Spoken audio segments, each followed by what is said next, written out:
Hannah's interview, scene 2, take 1. So I'm making a scene recreation of a scene in a TV show called The Haunting of Hill House. So what drew me to recreate this scene specifically is that I love The Haunting of Hill House. I also love Mike Flanagan, who's the director. He's one of my favorite directors. I just met him like 2 months ago, and he was really cool. For not having the original set, as you guys will see later, I'm trying to find a room that's got big windows next to it, one with a bed in it as well. I'm gonna have to reposition the bed. For the angle of the door, making a comp where I add in a door to the actual scene. We're gonna see how well that goes. We might have to do 2 different takes, one where the door is in a different place and one in the correct one. How are you going to guide your actors to capture the emotional depth and nuance of the scene? Yeah, so I mean, one of them is like a dead body, so I'm not too concerned. Not too concerned about that one. Like, you just kind of gotta lie there and not move. Set up straight, please. Oh, okay. It's like that. I was an actor in which I did not have a lot of scenes where I was playing a dead guy. I also set up some lights and did some slates, and that's about it. On set was really helpful as well, and let me do dead body makeup on him was really nice. Are you annoyed? Nope. Just having that relationship with him was great, and making sure my main actor Laura was also happy as well.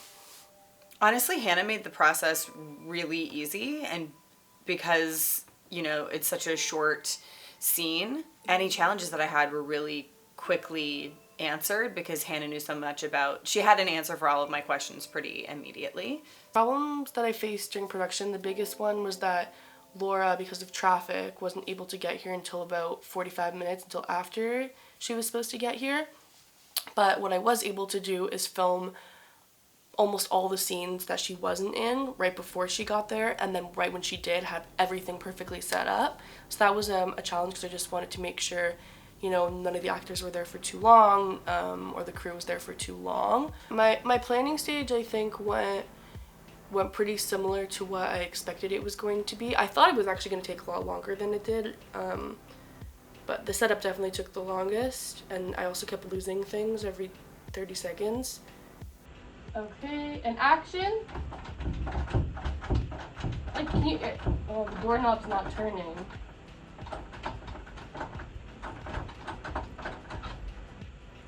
What this taught me about filmmaking is that a 1-minute film is hard and it takes a long time. What time is it? 7:43. Yeah, so we got to set at 3:34. We got to set 3:34 and we'll be finishing by 7:38. So it took 3.5 to 4 hours to film a 1-minute scene. Is there anything from this production that you would take to help you improve future productions? Yeah, I think being able to learn how to set up lights almost completely by myself. I done that, and figuring out the angle and where I want them and how to diffuse them completely by myself was definitely new.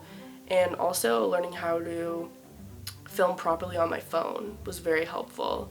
Memorable moments of the production day. I liked eating the food during my break. That was very rewarding. I finished almost all of it, and then I got to go take a bite of food. But no, I think honestly packing up the gear and I'm being like, oh, it's done, was so nice. It's such a good feeling.